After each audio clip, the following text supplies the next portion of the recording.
Welcome back to a Timey-Wimey pod where we watch every episode of Doctor Who from 2005 onwards. My name's Rebecca.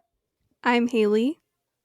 Today we are discussing 73 Yards, which aired May 24th, 2024 and was written by Russell T Davies and directed by Dylan Williams, his first Doctor Who episode. I have been dying to talk to you about this episode, Rebecca, because this is an episode to talk about, okay? Like, this episode, I mean, you know what I mean. We're going to have a lot to talk about. There's a lot. This is so different from any episode that the show's ever done. And I already know this is going to be one of the main, and I think I said this last week, but this is going to be a big highlight of this season.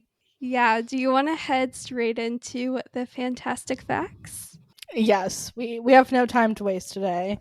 So my first fantastic fact, also, again, we're recording just a few days after this episode came out, so our facts aren't as fantastic as they normally are, but here we go. The first fantastic fact is that this is the first episode of Doctor Who that Millie Gibson read, like, for the script, and I think it's the first episode they shot, which is crazy. Yeah. And she was only 18 when they shot this episode. Yeah. If this is her at 18, the thought of her trajectory as an actress, I can't even imagine, because she was phenomenal in this. Oh, she's absolutely incredible. My second fact is that they used 2 TARDISes in this episode. They had the TARDIS that we know, the one we recognize and love, and then they had a second TARDIS that they brought on set that was the old, rundown, moss all around the TARDIS. There's a great behind-the-scenes video on the Doctor Who YouTube channel that shows the 2 TARDISes, and I don't know, I love how that old TARDIS looks on the bluffs. I love how the TARDIS in general looks on the bluffs. That's one of my favorite visual aspects of this episode. Yeah, it looks stunning. I don't know why I didn't even think they would be 2 different TARDISes. I don't know why I just assumed. Me either. Until I saw the TARDIS.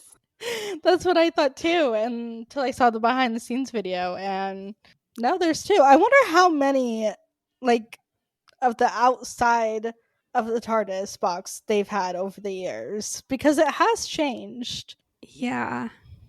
My final fantastic fact is that Russell T Davies stood on Swansea Pier so he could figure out exactly how far 73 yards is, so he could make this episode work, which I just think is really funny. So if you're in the UK and you see Russell T Davies standing somewhere, let us know. It could mean something someday. Are you ready to jump in to the episode? Yes, I am. I have many thoughts. Let's just get right into it. This episode is crazy. You think it's going in one direction, and then you think it's going in another direction. Every time you think you know what's going to happen, it changes. Yeah, I can tell you for a fact, I was not expecting the ending whatsoever. Me either. This episode is so good that it's okay that the ending doesn't make any sense. That's what I've come to realize too, because after I watched the episode for the first time, I literally shouted "what," which, by the way, it is so good to watch a Doctor Who episode that gives that reaction. It's been a really, really long time since that for me, and that was really fun because, oh my gosh, I was shook. I had no words, but then I had a lot of words, and then I just kind of came to accept, same as you, that it's so good that it's okay that the ending has no explanation. It's fine that it doesn't really make sense, and it's a loop, but it happens once, so it's not really a loop. But yeah, I don't know. I guess we can off with that scene at the very beginning with the doctor and Ruby, and I do not mean to shade anyone involved in Doctor Who and the wardrobe, but I'm sorry. As soon as I say this, if you know, you know. Okay, 15's outfit is giving Sims 4 toddler seasons. If you're a Sims player, Sims 4, you understand exactly what I mean. I mean, down to the shoes, I've had a toddler in The Sims wear this outfit. Yeah, this outfit is not good, but and it's very undoctor like, but I like what Ruby's wearing though. I really like her skirt and her orange sweater, which is very Yeah. much like Shuti's orange sweater that was like the big like outfit that they first showed him in as the doctor, and we saw that outfit for like 2 seconds in a Church of Ruby Road. I want to see that outfit again because Me too. that outfit on the doctor looks so good. I love the way this episode is directed, which is why I really want the director Dylan Williams to come back. Specifically, I love the way that the camera moves when Ruby is reading the scrolls and we see the doctor and then it moves on Ruby and it moves back and the doctor's gone and we just see the woman. I really enjoy his directing as well and agree with you. I would love for him to come back, and I hope he does come back because Mm-hmm. for me, one of the standout scenes was actually when later on in the episode when Roger App William wins and the camera just pans to Ruby through the crowd of people, and I just love that. I love basically this whole episode and think it was directed very well. The when Ruby can't get into the TARDIS, I that made me so sad. That made me so sad, and that's when I knew. I was like, "Oh dang. Oh no. Like Yeah, this is this is going to gonna be be an bad. episode." Let's talk about the Susan Twist scene. Yes. We gotta.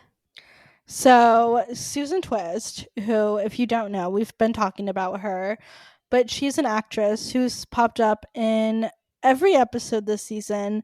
And Wild Blue Yonder, she was in the first part with Isaac Newton, and then in Space Babies, she was one of the like old crew members leaving video messages. And then in The Devil's Cord, she was a waitress in the diner.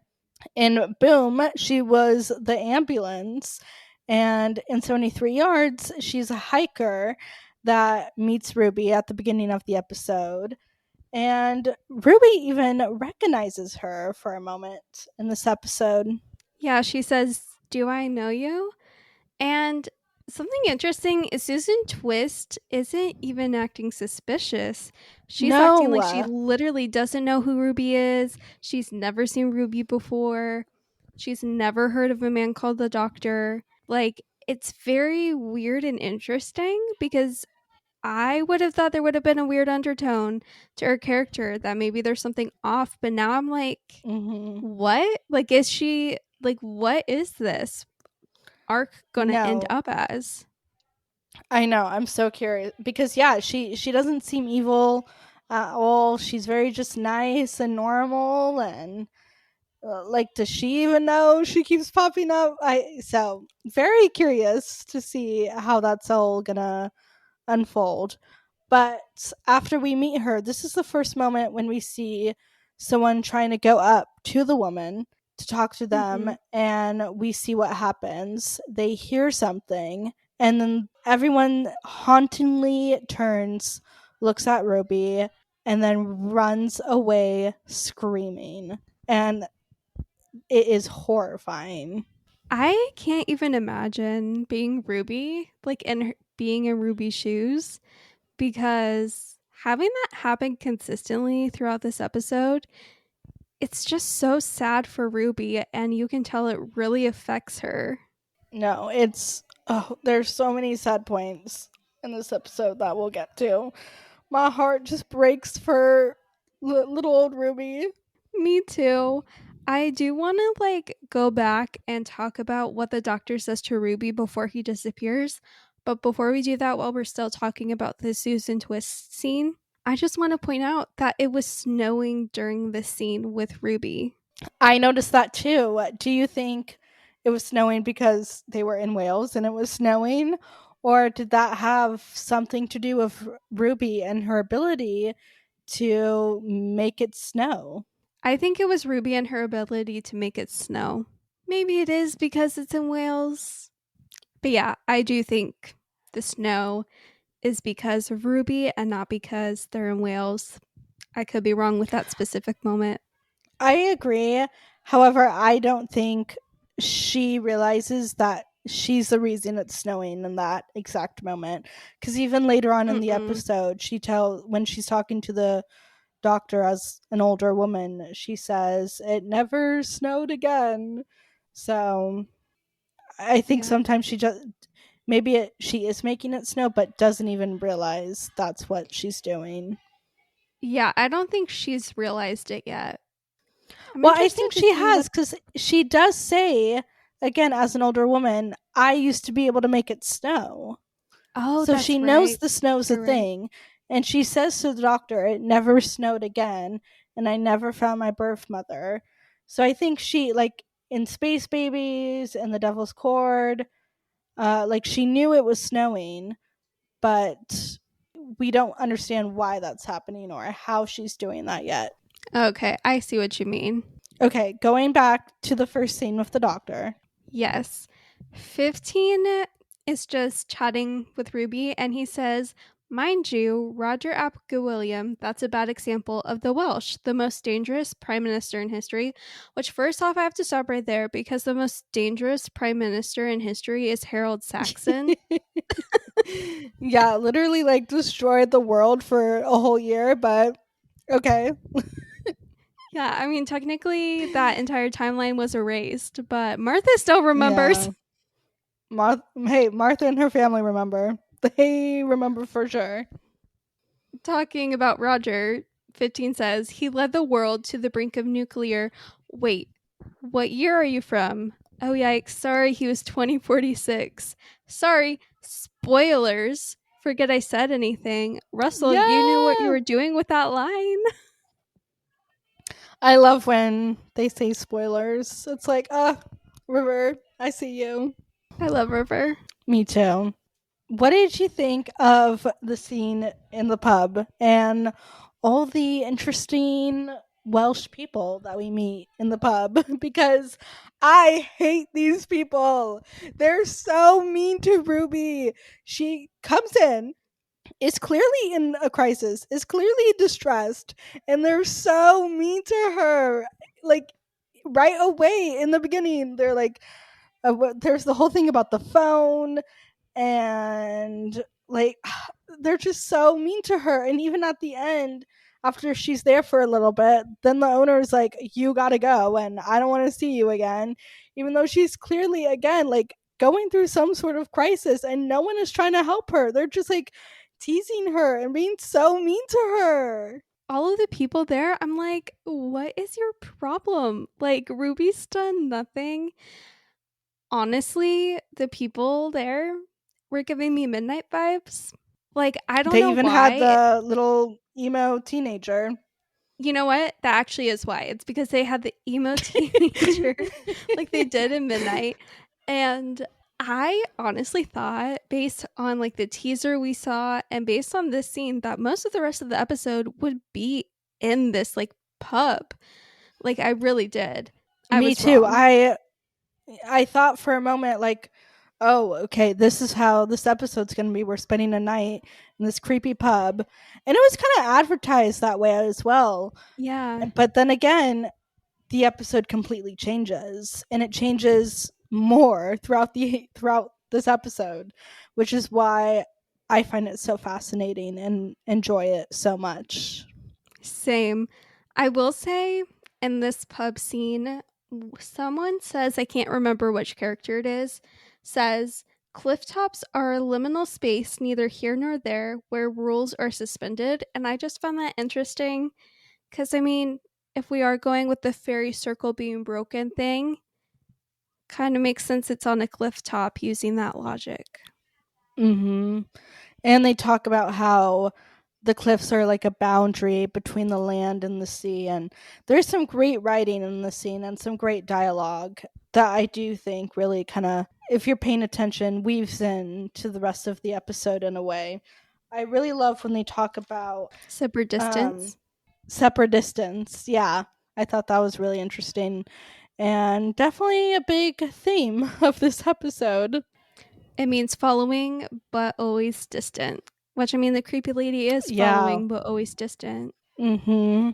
Definitely. But again, they were messing with her so much, especially about like her breaking a spell and then her letting Mad Jack free, and then they're freaking her out and there's a thunderstorm outside. Someone knocks on the door and it's just like the bread guy. And like, do they just sit there rehearsing this because they had it went perfectly for them. They like I know. had the knocking at like it was like it was crazy. It just I went way don't too understand. far. It really did. The next scene is Ruby going back to the bluffs and her sitting in the little folding chair outside the TARDIS makes me so sad. And then we see her back at the pub when she's told to leave. And then she goes home, and we think, okay, great, she's home.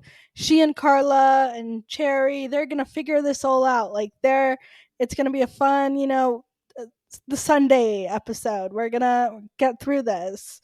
No, because even Carla, who we love and adore, she leaves Ruby as well. And she doesn't just leave Ruby. She leaves Ruby, No. locks her out, and then tells her, "You're not my real daughter anyway. Your real mom didn't even want you." Which, hearing that, and now I know, like, is this an aborted timeline? I don't know. I'm assuming this part is, at least. But just like, I think it is.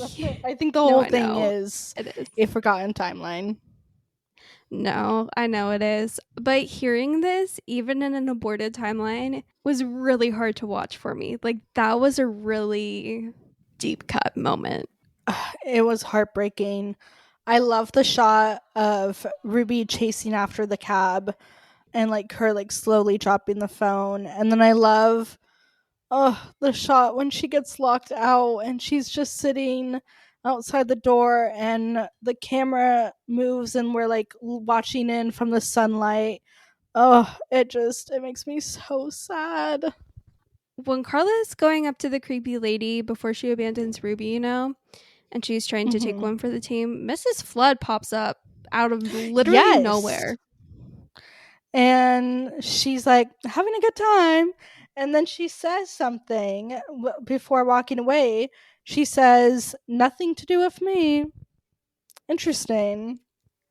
Very interesting. What do you know that we don't, Mrs. Flood? I just think it's interesting. She's like, watching all this happen, and then she's like, "Oh, I don't know what's going on, but it's not about me this time. This isn't me yet."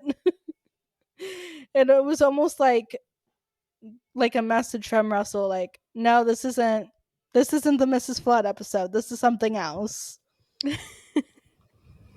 I really didn't expect to see her, though. Me I either. really didn't.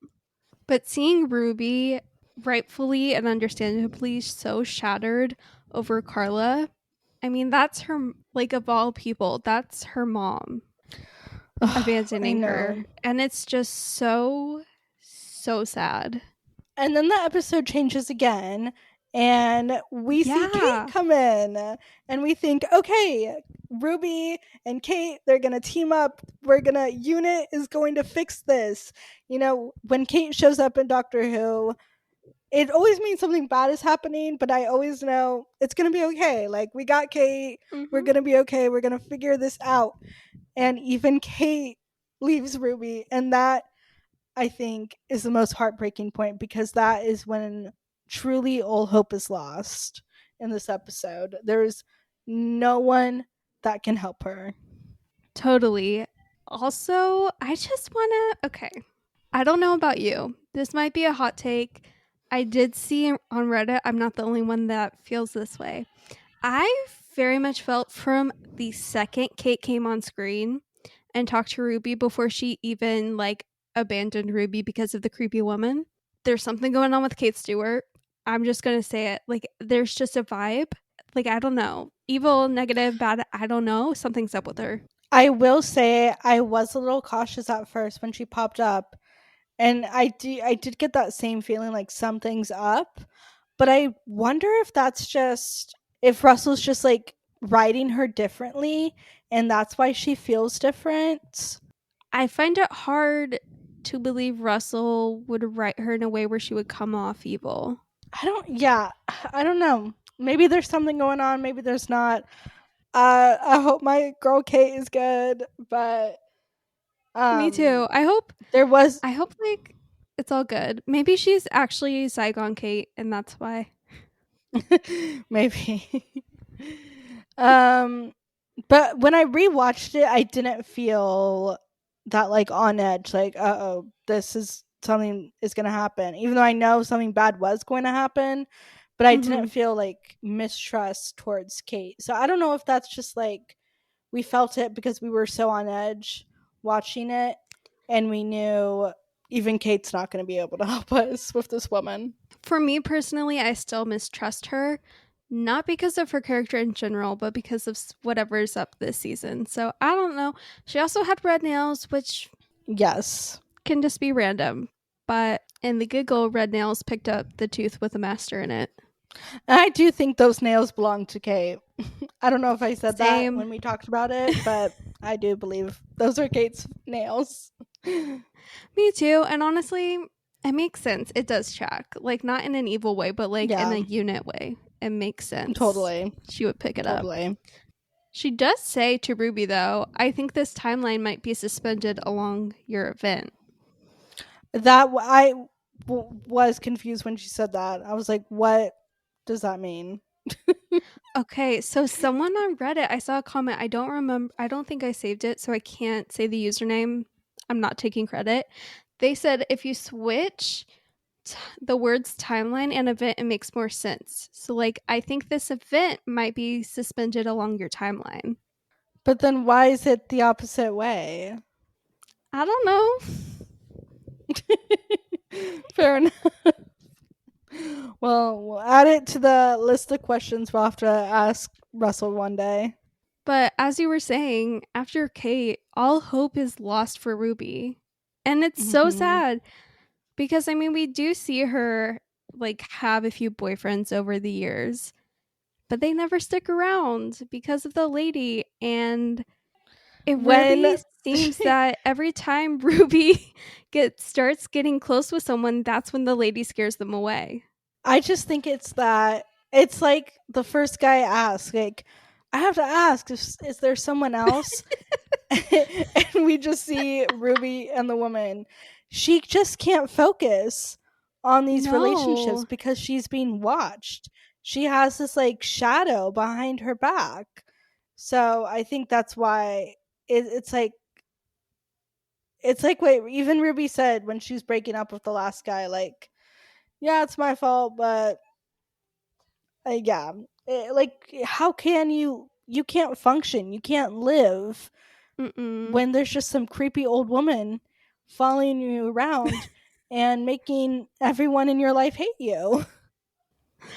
I can't imagine. I'm paranoid enough in my day-to-day life about people not liking me. I can't imagine having a creepy old woman follow me.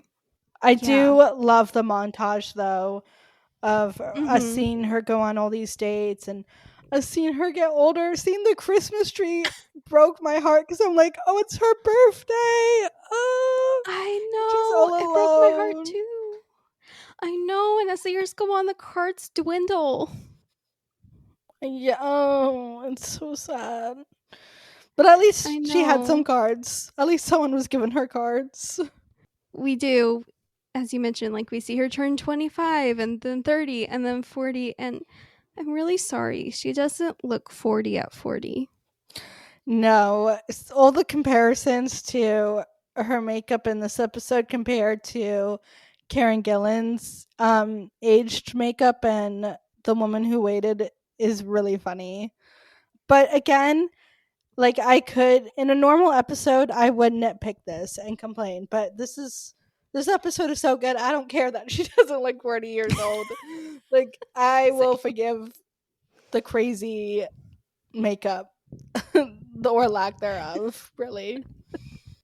And then, when she's in the bar with that last guy, when she's, 40 but doesn't look it, she sees on the TV none other than Mad Jack himself, Roger Ap Gawilliam. Mad Jack, they used to call me. What are your thoughts on him? I've seen a lot of people say how they didn't like how the episode went from creepy Welsh pub to crazy politician that wants to have a nuclear war, but I really like that. I really like how Me too. we started one place, and like Ruby's life, it changed over time. And I loved when she got up and she was like, this is what I have to do. This is why all this is happening. I have to save the world. And I love this whole part of the episode, and how we don't Same. get to know too much about Roger and what this guy's doing. But we know he really wants to buy some nuclear weapons and he doesn't care about NATO. And sorry, his entire plan is psychotic. Like, his whole plan to buy nuclear weapons from Pakistan and then declare Wales like independent from NATO and then just like fire a nuke just for fun, just to basically start a war, is it unhinged. It's unhinged, and it was entertaining to watch. Terrifying to think of in reality, but oh my gosh, entertaining to watch. I got all the chills when it was announced that he won, and Ruby's talking to Marty, and Marty says, there's just Ruby says, there's just something that gives me the shivers about him. And Marty turns to her and she says, oh, he's a monster. And I love that moment, because that just tells you everything you need to know. That there is, like many people in power, a very dark underbelly to this already on the surface dark person. And that's all we know. That's all Ruby knows, but she knows she has to stop him. Yeah, I did see people criticizing this part of the episode with Marty in particular, but you can read the undertones of what she truly means about him being a monster and about her being able to go to the party, but none of the other employees that work alongside her can go. And I think criticism about that is valid, especially because it's an aborted timeline. But at the same time, it's something that is unfortunately very prevalent with people in power like this. It's not uncommon, unfortunately. Not at all. And what I do like is when Ruby apologizes to Marty. I love when she gets up and she's like, I wish I could have helped you, but I couldn't. I'm only going to have one chance. And then Marty gets to watch his downfall, watch the downfall of someone who hurt her. And I think that's what really, I don't want to say makes that it okay, but I think, I don't know, like having that moment of them just laughing after he runs away is just so satisfying and special. And I don't know, like I really liked kind of what they did and how subtle it was, and then allowing Marty to like get her own moments out of all the pain. Seeing her reaction to him running away is, I think, one of my favorite like scenes in this episode. Just her absolute glee, and just also the amusement of how he ran away. And Ruby going on the pitch after being told not to go on the grass and not to take like unverified photos or like unapproved photos of him, then literally guns being drawn at her and her being like, no, guys, I got this. I was so scared during the scene. I thought she was going to get attacked or shot or stopped. But yeah, and I love the moment to when Ruby's talking to Marty and the other guy working there, and he says Saturday Roger gets the codes, and then Marty says Saturday he's gonna launch the missiles, and or whatever she says, and he's like, oh, don't be ridiculous, it's just symbolic. But no, like, she's right. Like, if he gets the codes on Saturday, nukes are dropping on Saturday. And I love that that's the moment where Ruby gets up and she's like, I have to do this now. Like, I can't wait anymore. And I just loved how she was able to use this horrible thing that happened to her, this having this being cursed with this woman following her forever. And she was able to use it for good in this way and to stop this man. Yeah, seeing him be run away is just so satisfying. So satisfying. And if I had a nickel for every time an alien or just a crazy person wanted to launch nuclear missiles, I would have, in Cardiff, I would have 2 nickels. So true. I was calling back to aliens in London in World War III, if you guys didn't know. Go listen to our Aliens of London and World War III episode. Yes, please listen to it. It is a fan favorite, apparently, which is really funny. It is funny. I feel okay. We talked about such a great moment, which is when he's running away, which I just want to say, can we use that lady for politicians in general? Yeah. Let's get her out here and start anew. Let's all just start over. I find it so interesting. Like, whatever this woman says to people doesn't just make them run away from Ruby. It changes their whole life and just makes them, like, run away and hide. Like, this man full on resigns from Prime Minister and, as far as we know, disappears. Yeah, 50 minutes after he becomes Prime Minister, he resigns because of the woman. Yeah. But we did kind of skip the whole scene with Roger doing an interview. That's when he kind of lets it slip that he wants to just, like, set off some nuclear weapons. But I really liked that we see this interview. We see Ruby holding the coats, which was a great comedic moment of that jump cut to her holding the coats. When a minute before she was like, I'll do anything to volunteer, even hold the coats. And then she's holding the coats. And that was just really funny. Sad. Poor Ruby. Yeah. But Roger saying no more like 3 times during this interview. I'm sorry. I thought of the moment immediately. You're so right. I didn't really think about that, but you're right.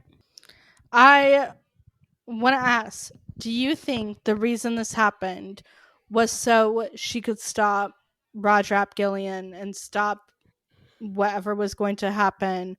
Or do you think that maybe there's no reason that this woman was following her? Maybe there isn't something she had to do, but she took the circumstance and saw it and saw the opportunity and was able to do something about it. Because even Kate says in the episode, we see things that are unexplainable and we try to explain those. She says something, I don't know the actual line, but we try to put meaning to the unexplainable. I think, honestly, it's because she broke the fairy circle. I think that's why. She got the woman following her because her and the doctor broke the fairy circle. She read the scrolls, which kind of disrespected their whole process for whatever the circle was. And that was kind of like her curse for doing so. If she was truly meant to stop Roger, I mean, maybe she is. I mean, further on down the line in the show, like in a further episode. Like, I don't know if he's going to pop up or if this was a one-time thing. But if she was truly meant to stop him, it wouldn't have happened in a aborted timeline. Because none of this actually ended up happening, correct? So none of it ended up sticking. So her stopping Roger from being successful didn't happen. Right? Here's how I interpret it. because on the scrolls it says, I forget exactly what they say. Rest in peace, Mount Jack. And then basically, I think her reading the scrolls unleashed Mad Jack, kind of like what the people in the pub said. But her reading that kind of unleashed him and unleashed him on this timeline, even though the doctor does mention him outside the loop. So I don't know. Maybe there's some time. Maybe I'm wrong. Maybe time by me. But I think Ruby did have to go through all this to stop him.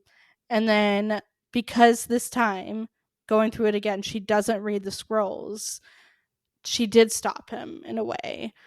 And she didn't unleash him. And now he's not going to be the prime minister and not do all the nuclear weapon stuff. At least that's how I interpret it. Interesting. This is the one problem with the end of this episode is there's just no explanation. So Yeah, like there's a nothing. million different like rationales we can have to explain the end of this episode. And who knows if we're right, if we're wrong. I don't know. I just want to say though, after Roger runs away and then Ruby's like, "Is that what you were here for?" to the creepy woman? And then it fades to black and says 40 years later. That was the last thing I expected on planet Earth. That was so sad. And then we end back on those cliffs and Ruby's visiting the TARDIS. And again, I just love seeing the old worn down TARDIS. And the woman with Ruby, she asked, why do people put flowers there? And Ruby says, I don't think they know, but I have a theory as to why there are flowers there. Ooh, do tell. I think in this timeline, this version of events, the Doctor's former companions who are still on Earth, I think they, with the Doctor missing, they found the TARDIS and they're the ones that have left flowers there for him. That's sweet. I wish I could agree. I disagree. Okay, what's your... That's just my canon. What's your headcanon? No, that's such a cute canon. Mine is that it's another fairy circle because there's a scroll that says love you and then like a comment in the name Josh, which because Josh was from the pub and he was the one who went to the creepy woman and then was like, I'm never going back to the pub. And that's why Ruby was kicked out. So I feel like it was a fairy circle, but I really like yours. Yours is really cute. Thank you. I do wonder about that note and if that has something to do with like the Josh that we meet, except like 65 years have passed, so that Josh is long gone.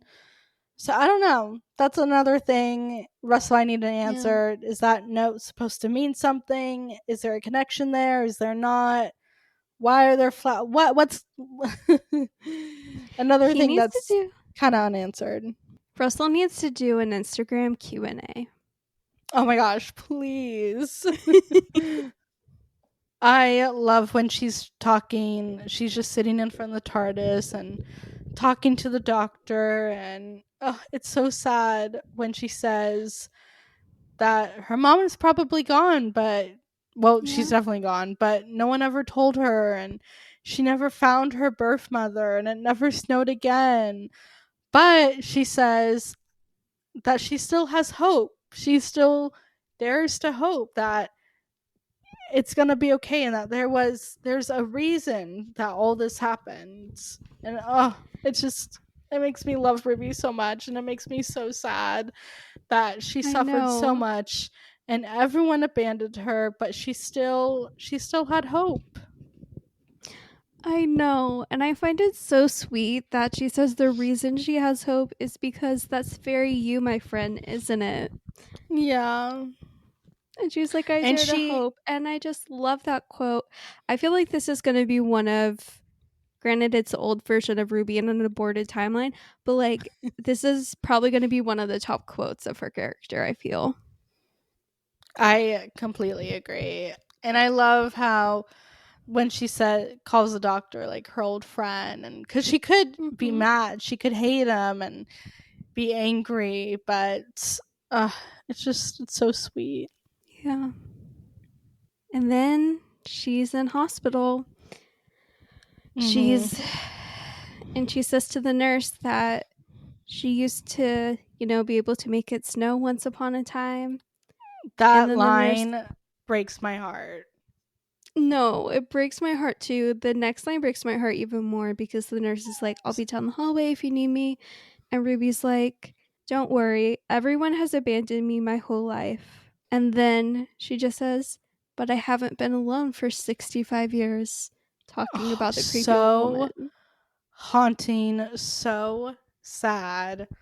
Ugh. Yeah, she's like, she's been abandoned by literally everyone except this creepy woman.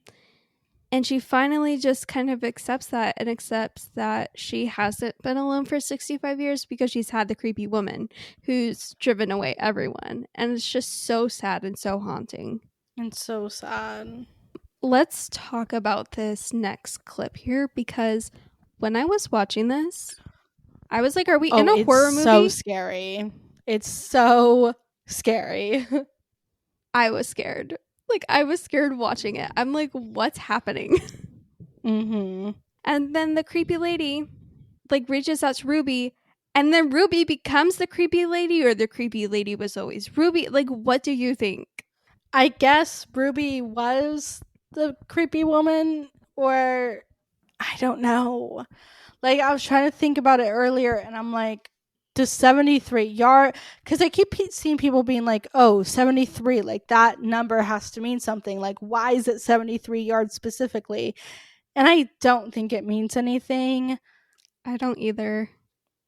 Because what would it mean? And I was trying to think, maybe it just took that like a certain amount of time to catch up to Ruby, and the woman had to like I don't know, but that it's not that, but I guess the woman was older Ruby, or she became Ruby, or Ruby became the woman. I don't know, but that scene is so crazy too. We're seeing like from the woman's eyes, and we see in the distance Ruby and the doctor coming out of the TARDIS again, and Ruby says, "Oh, I was so young." And in this timeline, she's able to stop Ruby, or she's able to say like, "Don't stop" or something, and Ruby's able to stop the doctor before he breaks the circle. She also mentions, young Ruby mentions, she's like, I've been to Wales 3 times. Where at the beginning of this episode, she said she had only been to Wales 2 times. But she can't remember the 3rd time. And so she's like, oh, that must be now. And then the episode just like ends. And okay, first off, the don't step thing, like the voice of that was giving me Fop Watch from Utopia. Yeah, that's so funny. What are the hand motions that this woman's making what this whole episode? I want to know. Like, what are they? Like, it makes 0 sense. It makes no sense. What is she saying to everyone? I don't know. I do know that Russell doesn't even know because he told everyone interacting with the lady in each scene, he was like, think of the absolute worst thing she could ever tell, like you could ever be told, and then just like react and scream based on that. Yeah. So like, I don't know if it's like the worst fear realized. It's like, I don't know what it is. We'll never know. We'll never know. And I feel like because young Ruby's like, I saw a woman off in the distance, and then when 15 goes to look, she's not there. And 15's like, yeah, right. I feel like that was very undoctor-like. I did think that was weird too. Like, he's not usually the one to brush something off like that so quickly. No. So I found that weird. I saw a comment on Reddit that I kind of loved, and they said, because there's no title sequence in this episode at all, which we'll talk about more in a second. They said it would have been so fun if they did the TARDIS like intro sequence right after like the episode ended. Oh, that'd be because then it's kind interesting. of like starting over. It is interesting that they didn't do the title sequence in this episode because it's not like they didn't have time. Like, it's on Yeah. streaming. They could have put it in if they wanted to. They could have at like the very beginning before anything. But I kind of like that they don't have it because it just signals like, oh, this is not your normal Doctor Who episode. That's true. Yeah. But honestly, like I said in the beginning, the lack of explanation, the lack of a clear ending and understanding doesn't take away from my enjoyment of this episode. The ending doesn't make sense, but I still really, really, really like this episode.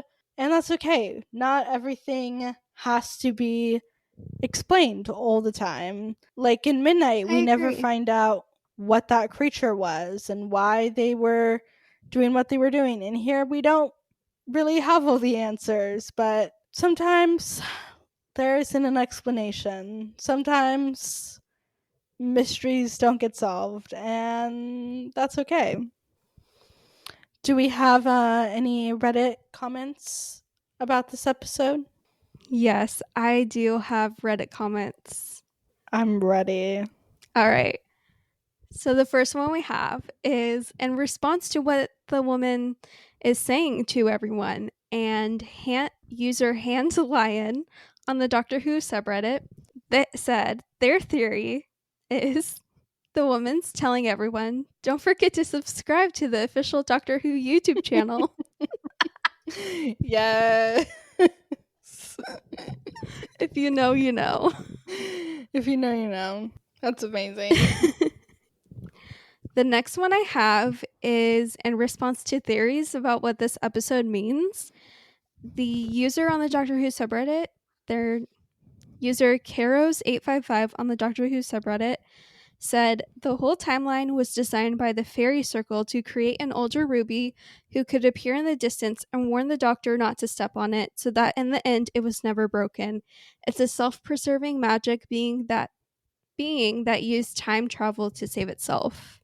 Interesting. I like that. Yeah, me too. And all the Roger Williams stuff is just kind of a coincidence. Yeah.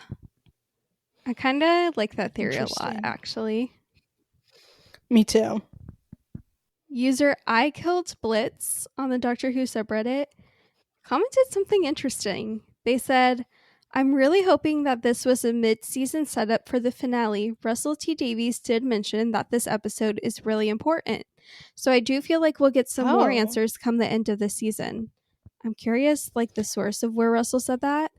Yeah. Because I see this episode as being very standalone and not connected to the overarching plot of this season. I see it as standalone, but also connected and kind of like small ways, just like things that are woven throughout the story. Right. And mentioned. Like, I mean, we have the snow in the episode, we have Susan Twist, we have Mrs. Flood. Like, it's not completely disconnected, but like the woman and everything with that, like that's not gonna come back. Like, I don't think we're gonna get an explanation for anything in a future episode. I don't think we'll get an explanation about the woman, no, but maybe about Roger. I don't know if he's a one-off or we're gonna hear or see him again.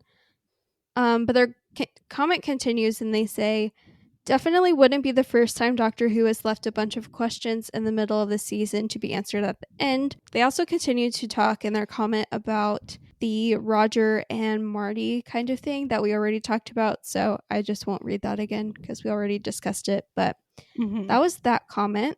User BobGuy117 on the Doctor Who subreddit said, I actually don't believe the old woman / time loop was caused by the fairy circle being broken. I believe that was the manifestation of Ruby's ability similar to the snow effect. Maybe somehow it's the same ability considering she mentioned she hadn't made it snow for the duration of the loop. Both the loop and the snow seem to have the effect of changing something in the past for self-preservation. I believe the doctor being taken was due to him breaking the fairy circle, but everything that came after was Ruby's abilities trying to undo that and ensure she continues traveling with him. Interesting. Very interesting.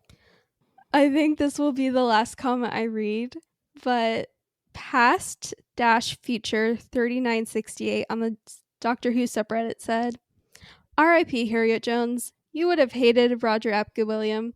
I hope old Ruby scared him off by saying, "Don't you think you look tired, in your honor?"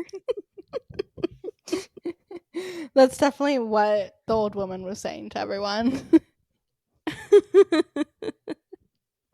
If 10 didn't do what he did to Harriet, maybe none of this would ever have happened, because she wouldn't have been removed from office. And I don't know, so we'll just blame 10 for messing with Harriet and then ruining the British government forever because he dethroned Harriet Jones. And then that paved the way for Harold Saxon. Mm-hmm. It's all about the butterfly effect, who people. Else. Mm-hmm. Butterfly effect. I mean, Ruby stepped on a butterfly and became a butterfly. Unrelated, but yes. Unrelated, yeah. I was just referencing that because we were talking about the butterfly effect. Sorry, guys. I'm tired and a little delirious. What do you think is the heart of this episode? Oh, that's hard because this episode... Oh, man. We do this every week, and every week I'm not prepared to answer this question. Me either. It's hard to find one in this episode. I get you could say it's about not giving up hope. You could say it's about respecting people's stuff and don't step on it, otherwise you'll end up in a loop. So I'll go with that. Just don't watch where you step. I think that's a good one. I'm not even going to try to answer that one. Yeah. Who is... I think there's a clear answer, but who is the star of this episode? Ruby Sunday. Who else? Of course. Yeah.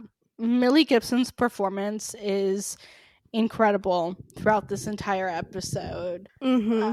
Yeah, it's insane that she was 18 when they filmed this. She's absolutely incredible.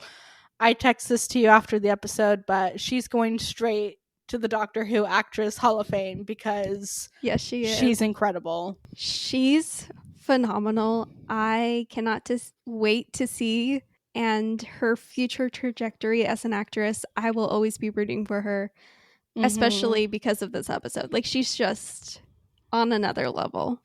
Oh, yeah. Watch out, everyone. In a couple years, everyone will know Millie Gibson and will be like, we remember when she was on Doctor Who. Mm-hmm. Just like we do now with Matt Smith. Mm-hmm. Yeah. And Karen Gillan. Oh, yeah. Anything else you wanted to say about this episode? I don't think so. Just don't forget to follow us on our socials at TimeyWimeyPod on Instagram and TikTok. And email anything and everything to timeywimeypod@gmail.com. And we will be back next week with Dot and Bubble. Yes, we will. I'm very interested to see how Dot and Bubble is going to play out. Mm-hmm.